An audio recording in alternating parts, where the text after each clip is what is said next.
Welcome to the Sports Plug. My name is Xavier Williams with my host, Jordan Briggs. Or I should say, my bad, my co-host. Yeah, man, I'm not the host. Not yet. It's all good. It's all good. Welcome to another episode of the Sports Plug. Today, of course, we'll be talking about episodes 7 and 8 of The Last Dance. Yes. But before we get into that, we also, of course, want to shout out to all the mothers that's out there watching. Happy Mother's Day to all the beautiful mothers out there. Happy Mother's Day. Hope your Sundays were wonderful and y'all were appreciated. So we definitely hope you ladies are out there that's watching. Hope y'all are taken care of. And the guys that are watching as well, hopefully y'all took care of y'all women, not just your moms, your grandmoms, the young teens, the daughters and sisters, all of them, because they are all mothers. They all take care of us. In the words of Trae Young, he got ragged for this yesterday on Twitter. In the words of Trae Young, without our mothers, we wouldn't be here. This is true. Yeah. This is true. Hey, you can get ragged all you want to, but it's true. But it's true. All right, let's get right into it. So the big, long, tall tale.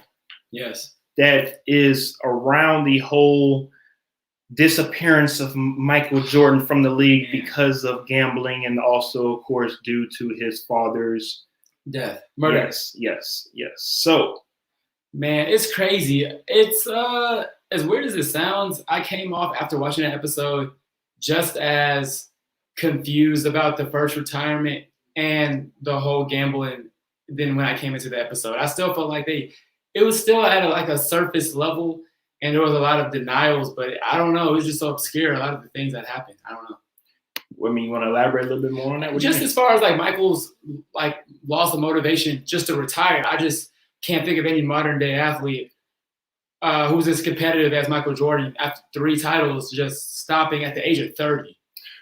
Well, I'll say this. You also got to remember too, Jordan, back in the day, they played 3-4 years of college basketball. Right. You know, Jordan was in that was about his 10th year. So even though that was his 10th year, that probably would have been his 14th, 15th, maybe that time, if he would have came straight from high school to college, or maybe 1 year in college, one and done. So, you know, with the other things that were going on with him off the court, mentally, right. Like we talk about all the time on the Sports Plug, it is a mental game besides everything sports-wise being a physical game. And the mental side, it seemed like definitely took over a lot. It definitely did. I feel like you said winning does take a toll, and he's a guy who needs challenges. He had accomplished everything that he wanted to. I thought it was an interesting tidbit, though, that one of the writers said that he was actually going to say he was going to retire a year before that already in Barcelona. Yes. And again, we don't know how he said it. He said it there in the documentary. I don't know if MJ, backdoored him and agreed with him or not or whatnot, but he did say that the year prior in 92, saying that he was already thinking about or going to shock the world and retire. Yeah, I feel like the media kind of took a toll on MJ. But that's what I'm saying. And again, we talk about it as well as athletes of this generation with social media. The old heads talk about all the time that, we would have been able to do this and that, Well, you don't know that, because just imagine the stuff that was going on in the 90s. It would have been 10, 15 times worse with social media and all of the media that you have going on now. Yeah, that's true. Especially, we saw towards the end of the episode when the story broke. I'm sorry, towards the beginning of episode 8. We'll get more into that later. That when the story broke there in Chicago, that he was deciding to come back and whatnot. You're right. I remember this. And that was just imagine if somebody would have tweeted that, how crazy Twitter, the internet would have broke, all that stuff. So the internet era and Jordan probably would not have been the best combination. It'd been crazy, man. He was perfect for that era. Agreed. Right. 100%. Because of the things that he were doing, the late night gambling, going out drinking. It wasn't illegal, but it was, if that was LeBron doing it, he would have to explain, or if that was Melo doing it or something. Right. He would have to explain those actions, issue apologies more, and stuff like that. And he truly never felt like he had to explain himself to begin with, because he was only a basketball player. So I felt like that would have been the issue. He probably would have been like Russell Westbrook. When it comes to attitude-wise, maybe not that bad. No, not that bad. Not that bad. But I mean, he is under the Jordan brand, so true. But I'll say this as well. I've heard, I don't know about you, but I've heard that the story of the whole gambling situation is a little truth to it. And I'll give you guys a little backstory on what I mean by that is. So I went to Chicago about a couple of years ago and visited Chicago, and I went to, of course, United Center to go check out Michael Jordan statue. At the time, the Bulls weren't playing, Blackhawks were playing, so didn't get to see a game, but was able to go inside and see the statue. Right. So when I was in there, there was a security guard. Now I know you're thinking, oh, Craig and Day, Friday after next, security guard, top 5 security. No, I'm not talking about those guys. I'm talking about a legit working for United. The only reason why he's even working there is because it's like I'm just chilling, maxing, relaxing. He's retired. He retired from being the security for the mayor of Chicago. Okay. And he's actually family members of high personnel security members that take care of the mayor of the city of Chicago. Okay. So apparently when everything was going on back in the day in Chicago, that was, again, because I've heard of this story before, that was a real thing that he told me about. Again, we saw the documentary. They debunked it. They said it's not true. But I wouldn't be surprised if we hear something like this come up again. We saw David Stern in the documentary, rest in peace. Rest in peace, yeah. He's and to be realistic and to be actually thinking about what's going on, of course, David Stern was not going to purposely get rid of his cash cow in the NBA, right? Because of a little gambling, right? I just get the sense, even from that press conference in '93, like the way he was just talking, it didn't even sound like he was done. Like this was a retirement, but people had a feeling that eventually he may come back. Because he even said in the press conference, he said, who knows? I may be back. I mean, and he left the door open. Right. It was never I think this is over. I'm done. I'm just so tired. I'm not even coming back here. No, he left the door open. Exactly. And there's the way that I don't know, man. It's something about David Stern. Ever since I was a kid, rest in peace. I love David Stern and what he did for the NBA. But man, that guy looks like he knows secrets. Doesn't he? Oh, he knows secrets. Oh, man. Oh, he definitely knows secrets. Oh, man.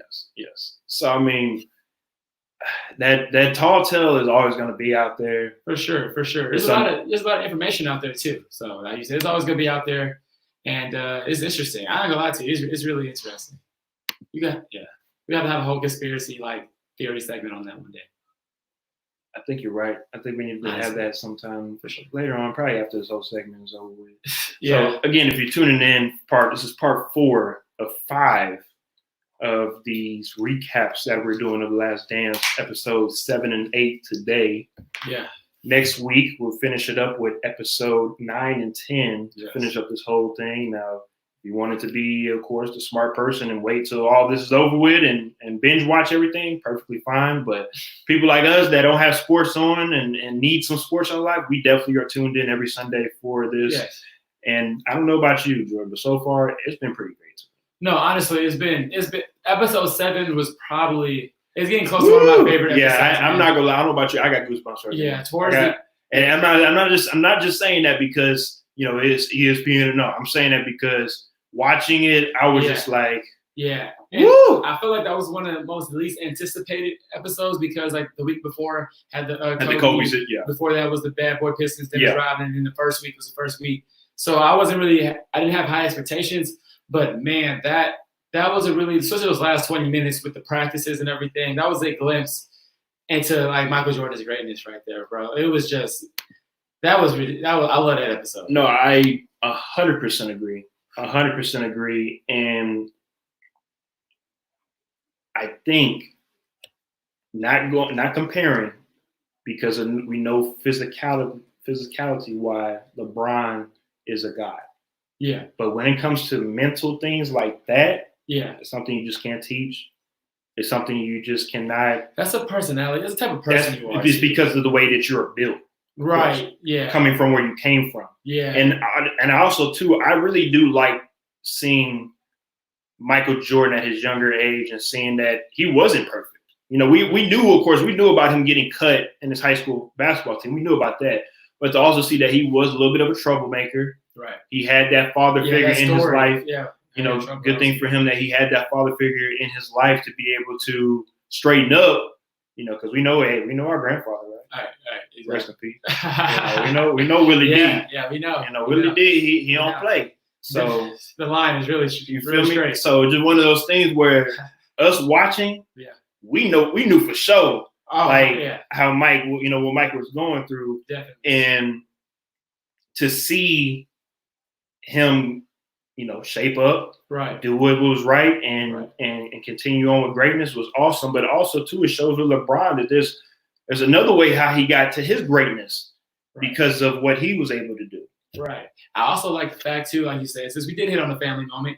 Obviously, guys, we are cousins, so if new listeners who don't know, but also too, the fact that Jordan, you said the way he grew up, Jordan's a Southern guy. You know what I'm saying? And we see that more. I feel like the other people considering that are. Well, if you're listening from North Carolina, they like to. I don't know what it is. It's East Coast, South. I don't know what they are. They in the smack dab middle. Whatever y'all want to call yourselves, that's what y'all are. But yeah, if you're in North Carolina, please let us know what y'all are. If y'all South, East Coast, whatever y'all are. Not Charlotte though. I know they're gonna say they're city people.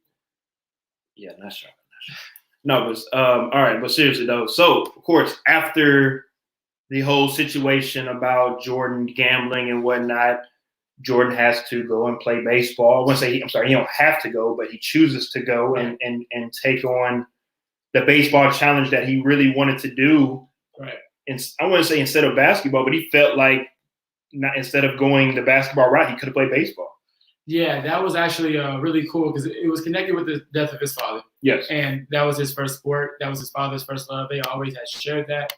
And I felt like coming at it from that perspective, like it wasn't necessarily a show for other people. Yeah, it made it seem like a sideshow, but for him, it was something that it was personal, something that he had to do for himself. And I like that. Well, I'll say this just to bring up some, two guys, Tim Tebow and Russell Wilson. Okay. Tim Tebow, it looks like he's actually trying to do the thing and trying to actually try to make it to the majors. It seems like he's a little too old. It is what it is. And Russell Wilson is somebody that can actually play, but it just seems like he's just not going to do it because he's just so much more valuable to the Seahawks franchise. Right. Could we see him maybe, next year or two say, hey, I want to go play baseball? Who knows? But I wouldn't advise that.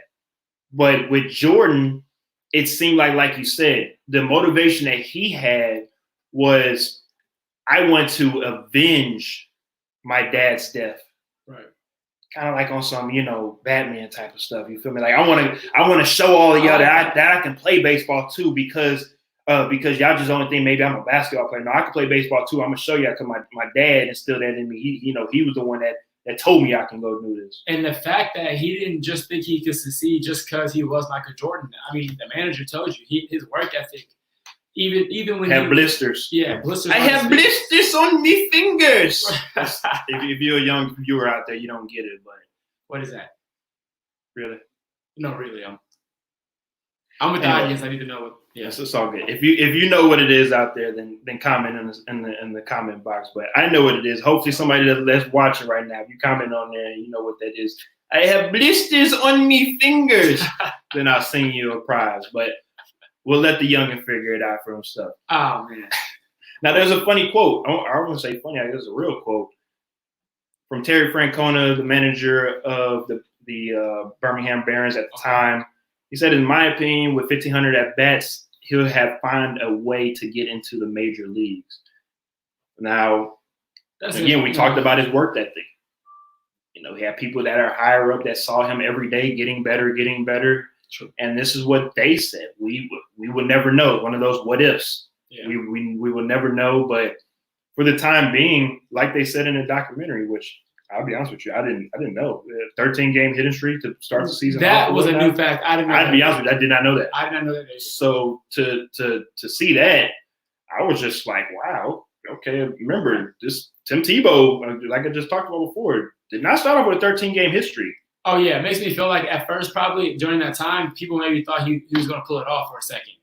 Well, also, too, like they talked about that at first they was throwing him fastballs, easy pitches to hit, and that was why he was able to get the hits that he was able to get until they got into the changeup. And then when you start seeing a ball dip on you, it starts here. I'm sorry, camera. It starts here, and then it goes down like this. It's hard to hit. So they talked about him. Breaking ball? It's a breaking ball. It's called a breaking ball. So you see it in one spot and it drops down on you. That's why it's called the break. Okay. Yeah. So when that happened, they talked about Jordan having to go back into the batting cages and work on hitting breaking balls. Right. So he went, and it showed his work ethic from basketball to baseball. Yeah, it translated, man. Yes. It's translated. It translated.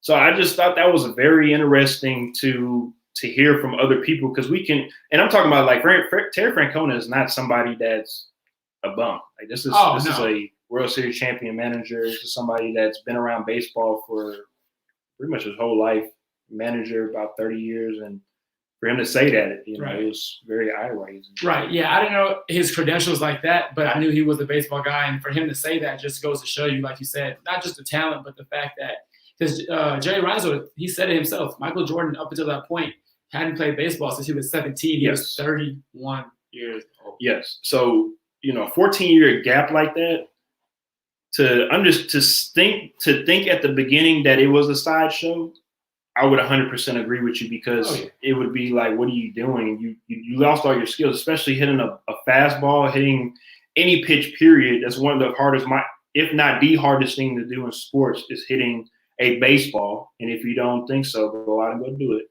I believe that. I know it's very hard. And to see him change his body, because this is just coming from somebody I played football, and I was also in the military, and I had to change my body, because instead of running sprints, instead of being physical, I had to change my body to be more finesse and run longer distance. So to hear Michael, talk about that he had to change his whole body, I understood that completely, because I had to do that as well. Not once, but twice. Right. Yeah. It seems like you have to kind of shut down or shut off some of those fast twitchy muscles for more strength, for more and it's slow true. Twitch or more. And it's 100% true. If you are an athlete, if you're checking out this broadcast or whatnot, and if you've been around trainers, you've been in training, all your life, and then you know that those fast twitchy motions, like you talked about, sometimes you need them for certain sports, and sometimes you don't need them because you need those longevity. Right. So, another big thing that happened after, of course, Michael left was the whole Scottie Pippen incident that happened in Game 3 of the Eastern Conference semifinals. Question: do you look at Scottie Pippen differently after sitting and not going into the game due to not being able to get that last shot and set up for him instead of it was set up for Tony Kukoc? And in Game 3 of the Eastern Conference Finals? For me, it does and it doesn't, because just watching the episodes leading up into this, like I'm starting to see more about Pippen than I've ever before. So leading up into it, the fact that he pulled that move, knowing what I know now, doesn't really surprise me. But overall, in a vacuum as a player, it kind of does surprise me, because for two things, it kind of shows that no matter how great Pippen was as an individual talent, I don't know if he had that makeup mentally like a Jordan to ever just win championships, even from the contract disputes, just how he handled certain things. I don't think you could say he was wrong in either incident, with the what he did, obviously with Kukoc hit the shot, or with the contract dispute. But he's just a different type of emotional guy. I don't feel like he was that guy. So when Jordan came back, that's why they were able to go from the second round exit back to champions again. Now, to piggyback on what you're talking about, I 100% agree. But also, too, it was just an unfortunate situation for Pippen to be in, because we remember just a couple of episodes prior, we had the contract dispute, like you talked about, where we had a lot of people on Pippen's side. Yeah. Remember they built up Pippen to make it seem like, man, the Bulls, y'all did him dirty. Michael, why weren't you in there, negotiating his contract for Scottie, and why weren't you out there helping him out? Well, I mean, years prior, he had that situation, and again, Pippen wanted to renegotiate, but they've already said from the beginning that you're not going to renegotiate. Now, I feel like after the fourth championship, maybe they could have done something. Yeah, maybe they could have done something, but the unfortunate situation with that Scottie moment, I think, just put a blemish. And if it wasn't, who knows? And if it wasn't for MJ coming back, maybe they trade Scottie. No, honestly, and that to piggyback off of that, it's so funny how we tend to with revisionist history talk about how Jordan left for a three-peat, but they were good and they almost did their thing in the playoffs, and then Jordan came back and they won 3 more. But in actuality, they wrote off the success the first year, still lost in the second round of the playoffs. But they did have a solid year that year. But the next year, they were actually starting to spiral a little bit. They weren't as good of a team. And I feel like that goes to show you just the importance of Jordan as a leader. I know we tend to sometimes say, well, without LeBron on this team, what would he be? But no, hey, they weren't as close as maybe we tend to put them up there as without Mike on those championship teams. No, I definitely agree. And again, it's just I think being able to go back and watch what happened in the 90s, because again, we were kids, so we weren't able to unfortunately watch it live and whatnot. But to be able to go back and watch and see how everything was developing, and the whole Horace Grant, of course, going to Orlando, and also B.J. Armstrong going to Charlotte and coming back and thinking that he was going to pull off the upset, but those guys that felt like castaways, I guess, right? Due to whatever situation happened with the Bulls, either management or players or whatever it was. It was just interesting to see, and also too. With MJ, when he talked about, he said, my mentality was to go out and win at any cost. If you don't want to live that regimen or mentality, then you don't need to be alongside of me. And that's the quote from MJ, and I think that shows as well how big of his drive, his competitiveness is. Right, and I feel like too that there's a slight change in MJ's approach from the first three-peat to the second three-peat, and I feel like that transition period, the going to baseball, to losing initially to the Magic and Horace Grant in '95, it kind of changed. He became more of a tyrant almost. They said that. Well, he said that towards the end of the episode. He said that if you feel like I was a tyrant, you feel like I was a certain way, that's because you ain't win. Exactly. And also he knew how important every individual teammate was to winning. Yes.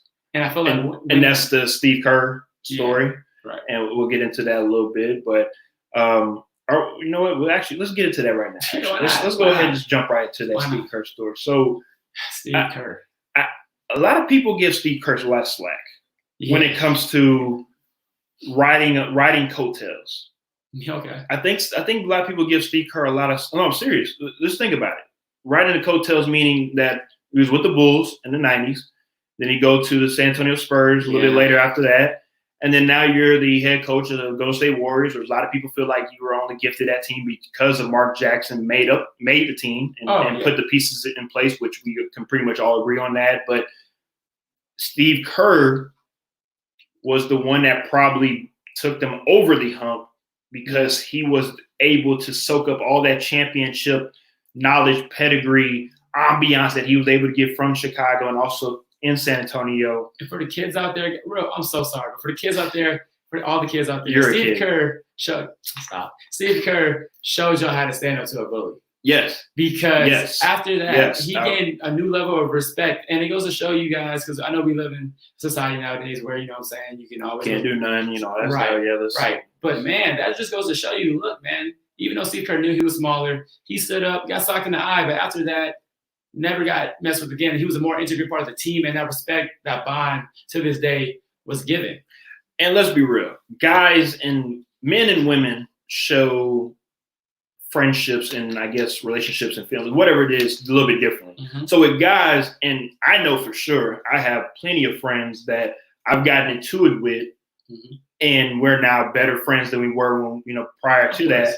And then, there's people that, you're friends with that you don't even talk to anymore. Conversation is good sometimes. It is. It really is. And I think sometimes when you have that confrontation, you let certain things out, it opens up the road for recovery. No, very true. Like you said, I know as crazy as it sounds today, people, confrontation still is good sometimes, as long as it's healthy. Yes. And I feel like it was, because as soon as they were done, Michael knew he made a mistake. He's like, man, I just beat up the smallest guy on the team. Yeah. Kerr, you know what I'm saying? He knew he made a mistake. He got hot-headed. But after that, that was in the midst of a 72-10 season. So it goes to show you guys what success is. It's, again, just to be able to go back and watch it, I think it was beautiful the way that they showed that, hey, this was this was real. Like this was real off of the court mentally on why he did what he did. You know, you're a basketball guy. I know you heard the Michael Jordan, Steve Kerr punch in the eye story millions of times and whatnot. But to be able to see both of them sit down and talk about it was really cool. No, it was cool, and you can never hear it too many times. I don't care how big of a Jordan fan you are. You know what I'm saying? It's nostalgia. So, and speaking of nostalgia, segue into Space Jam. Oh man, I've been waiting for the segment. I bet. I bet. I know you. So, Jordan, you want to talk about your Space Jam love and obsession? Oh man, so everybody knows Space Jam is my favorite movie of all time. Something I was born into as a kid. All I watched was Toy Story, Space Jam, and Lion King. And I love Michael Jordan.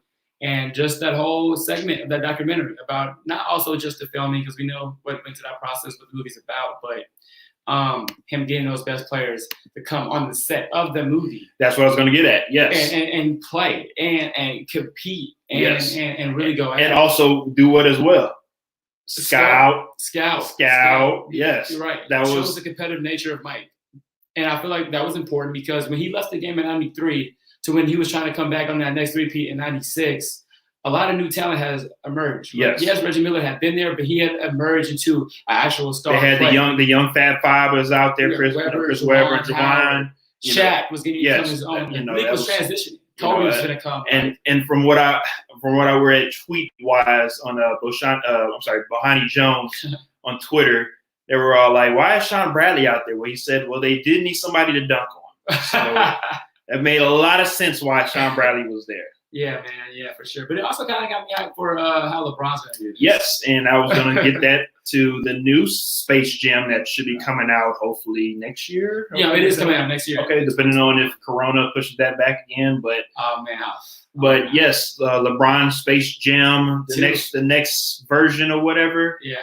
Remember when he was going to bring along certain guys? Remember there were some guys that didn't want to be a part of it. Giannis said he didn't want to be a part of it just due to he wanted to focus on winning a championship. Yeah. And I think I heard a couple of guys said that they didn't want to be a part of it. No disrespect to LeBron, but I think they didn't want him to see what they got in their bag. Right. Yeah. So I've heard that as well, but from the cast that they have now, it looks like it's gonna be a pretty decent, movie. Yeah, I feel like it's gonna be good. They still had a lot of guys, Klay Thompson, Anthony Davis, everybody didn't come out for Jordan. So I feel it's gonna be cool. I just want to know, is it gonna be a cash grab? Is it gonna be a good movie? Is it gonna be better? I feel like LeBron's a slightly better actor than Mike. Mike was really good at playing Mike. Yeah. But LeBron can actually feel like he's a little bit more charisma, a little bit more animated. Now, I'm not gonna lie. If you have watched, what is it? Is it Shipwreck? What's the movie? Trainwreck. Trainwreck. Yeah. If you haven't watched Trainwreck, check that out. That is a pretty decent movie. LeBron, acting-wise, he's pretty funny. I'm not gonna lie. But let's stick to basketball. Let's go ahead and stay your butt on the court. We ain't worried about that. Right. So, speaking of 90s, it takes us to 96 NBA Finals with Gary Payton and MJ. The matchup. Forgotten, I feel like. The matchup. I definitely agree with that, man. I think it's one of those matchups that gets slept on just because I think people feel like that was one of those series that they probably should have easily won, swept, but they kind of let it go longer than need be. Yeah, so they just kind of forget about it because it's not the shot like, with Brian Russell. Yeah. They kind of did away. It was kind of anticlimactic how it ended. And also, too, we tend to forget about those NBA Finals teams that kind of only appear once in a decade. It almost was like a blip. And you tend to, so we the Mavericks in 11. Yeah, it was a year. 04 Pistons. No disrespect. Right. No disrespect. Right. Exactly. And then Jordan also, that was individually his worst NBA Finals. So we also glance over it because. Well, it's funny that you say that because I do have the stats here. Okay. So when MJ was not guarded by Gary Payton in the first 3 games of that 6-game series in the NBA Finals, it's 3 games, he averaged 31 points per game, 5 assists, 46% from the field, and also 50% from 3-point. Okay. All right. So that's pretty good stats, right? That's amazing. That 50% from the 3-point line, that's just – that's very nice, man. But also, too, when it comes to shot, he probably only shot 7 for 14, probably. I think the line was shorter that year, too. He didn't shoot as many threes. Yeah. Now, remember, of course, if you watched episode 8 and you saw Gary Payton tell George Karl, "Hey, I don't care what you're talking about. I'm about to go get on him right now." After game 4, 4, 5, and 6, Gary Payton guarded MJ, and he only averaged 23.7 points per game, 3 assists, 36 from the field, and 11% from three. It's impressive. I know. Mike was saying the glove didn't give him any problems. He laughed. I thought that was He a really laughed, and fun that clip. was, and if you haven't been on social media lately, that Right. is the new Right. the new Jordan meme now. When it comes to, I think he has about 4 or 5 now He new can't memes. stop making memes. Every episode, it seems like he has a new Yeah. meme or something. So that's the new one. I love that. I ain't gonna lie. Yeah. No, it was really funny. But I mean, the numbers don't lie. Gary got into him. We all know Gary Payton's one of the. I think, man, I can't think of it, but I know he's not the only one. One of the few guards, true guards, like point guards, who won Defensive Player of the Year. That's an award that's usually reserved for big men. I want to say he is maybe one of 2. And if you're out there watching this or even going to listen to this on the podcast, make sure if you have the answer, please let us know, because I want to say Gary Payton is one of 2 point guards to win. Yeah. Not for sure. Yeah. But I know he's definitely one of them because, of course, he won it. Yeah, so he was pesky and he was able to make Mike miss his shots. Now, granted, from the clips I was seeing, the shots that Michael was missing, it looked like the same shots he makes. Of course. So, you know what I'm saying? Just had off night. Yeah, just had a little bit off night. And then the whole Father's Day element mentally on Mike. But yes, it's good to talk about. I love Gary Payton. He's so competitive. Even talking about it, dang. I love when he gets interviewed a lot. So that was a cool little thing. But yeah, man, Gary did his thing on Mike. And it's funny that you bring that up, the whole winning on Father's Day. How great of a moment must it have been for MJ to win his 4th championship on Father's Day? Now, again, we do know yesterday was Mother's Day. Of course, shout out to the mothers. But since it is family day, family oriented, I'm here with my cousin. Let's also make sure we get the fathers involved as well. And, and to see MJ, break down. Yeah. After everything that happened with his father, winning that 4th one, I'm pretty sure that was pretty special. Yeah, no, that was beautiful, like you said, especially seeing that picture of him crying in the locker room, that iconic picture with the Brad Levis just hugging the ball. You know your Jays too. Yeah. Oh, yeah. Yeah. So that's. Nah, I will say too, and we'll get into that in a second. The fashion, the music, and the 90s. Oh, yeah. The 96 Bulls individually are my favorite. That's my favorite Bulls team off the fact that's probably my favorite Jordan model that year in those 11s. The patent leather, the 72 and 10. Mm-hmm. But yeah, just him winning on that Father's Day. The relationship he had with his dad. They went into it. That was more of it was also a father, but also a friend position. So just for him to win like that, it was so emotional. But to also see him talk about that he actually had a friend relationship with him was very. But yeah, it was very because again we've seen it we've seen it before where there are people that have parents that are very hard on them, but they're not able to have a friend relationship with them because they are looked up as a older authority figure. Right. I feel like too, it also showed how proud, even though he was really hard on Mike growing up. Yeah. You could tell that it was showing that he was that proud dad. He was proud to be Michael Jordan's dad. Everywhere he'd go, every time he accomplished something, he was right there. He was happy. And I feel like that's something that Mike just missed. And they talked about it. They said everywhere Jordan was, his dad was right there. Right there. And just to finish up this episode, like we talked about with the fashion, man, shout out to the 90s era of sports, fashion, music, and entertainment. Hashtag Jordan jeans. If you're out there watching, please hashtag Jordan jeans because, again, if you watch 1 through 8 so far, you've seen Michael Jordan's jeans, and they are – Man, like I say on Twitter, he has some really big jeans, and they have some really big seams. Man. It's ridiculous. I saw a tweet. There was a tweet. Michael Jordan was whispering in Kobe's ear. It was from the All-Star game, but the quote was, your jeans will never be big as mine, little guy. Ain't that the truth? Ain't that the truth? And also, before we get into the rest of the fashion and whatnot of the 90s, appreciate that Greg Turner. Sidney Moncrief won Defensive Player of the Year back-to-backs as a 6'3" guard. Okay.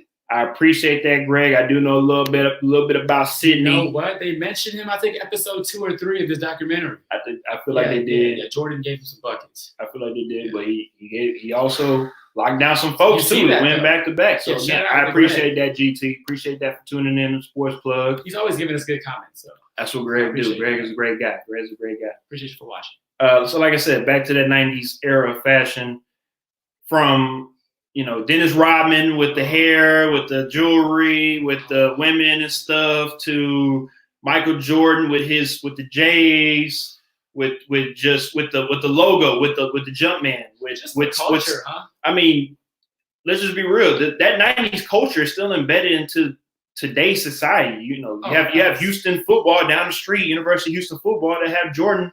Yeah. They have a Jordan brand now. Yeah. You have Patrick Ewing getting an interview with a Jumpman logo on Georgetown. I know it's kind of awkward to have your boy that keep on dunking on your logo, on your lapel, but it's just one of those things where it just shows the imprint that the 90s have been able to make. I was a really little kid. You were a kid, but you can just remember the Bulls, especially with their apparel and their gear. It's almost etched into 90s apparel. Just starter jackets. You think of all starter that, jackets. The early morning watching cartoons, eating a bowl of cereal. Chicago Bulls games on WGN. Morning, Daddy. Time for some cereal. Yeah, time for some cereal cartoons. You feel me? You got Rugrats. Tupac. All Eyes on Me dropped in '96. It was just the 90s was a great time, bro. Like I say it all the time. The 90s. If you're tuning in, man, hey, the 90s was a great time. No social media though. I mean, I think we can do. You gotta take the good with the bad. Yeah, you gotta take the good with the bad. So it's just one of those things where, hey, at the end of the day, it's such a part of our daily routine, though. I don't know. We had the sports, the entertainment, the fashion, but we don't have some of the technical advances that we do now to be able to watch this show called The Sports Plug. Exactly. So it just shows innovation from the 90s to where we are now, and hopefully in 2030, we will be back here some more, and we'll give you even better content and even better guests that will be on the show. But I hope we could talk about the 20s like people talk about the 90s. Let's make this our 90s. I like that. Yeah, but why not? I like that. Why not? So again, if you listen out there, let's make this 20s.